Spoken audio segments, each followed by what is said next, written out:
After graduating from Rollins College in Winter Park, Florida, I began working as a weekend house parent for a home for pregnant girls that was right here in Winter Park.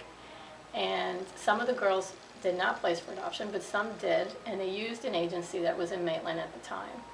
And after several girls kept placing with that agency, they came to me and asked me to work with their birth moms. And that was the beginning of adoption work for me, way back in the 80s. Love and Hope Adoptions was started mostly to try to help the children in foster care that need to be adopted. That is often a neglected group of children. Many families want to start with a newborn, and we have been successful working with some families to place children that are maybe toddler age or 6, 7, or 8 years old, and the families have found great satisfaction in parenting those children and becoming their parents. So we feel like our main goal was to work with children in foster, and we're now currently working with families that also want to do foster adoptions.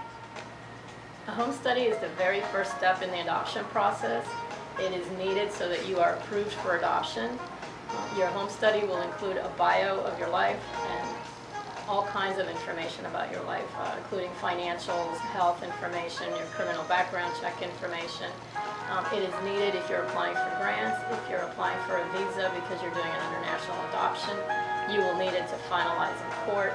Agencies, attorneys, anyone helping you in your adoption process will need your final and approved home study.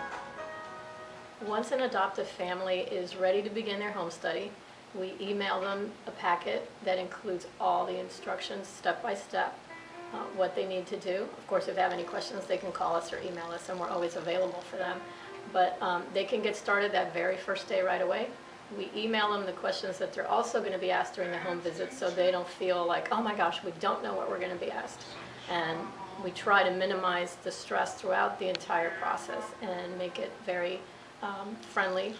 We know that all the families are already coming with a lot of stress because of whatever their history has been to get to this point.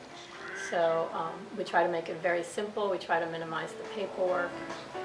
Most families are very worried about their home visits. When the social worker comes out, they're worried if their house is clean enough, if their home is large enough. And the truth is, those things are not really what approves you for your home study. It is based on your criminal background checks, your financial stability, not if you're rich, but just that you're stable and that you can provide a safe environment for a child.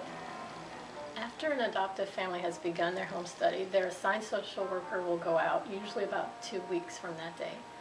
And we begin by looking at the documentation that you have to provide for us, including birth certificates and marriage certificates and so forth. We need to look at originals. And from there, we will eventually do a walkthrough through your house.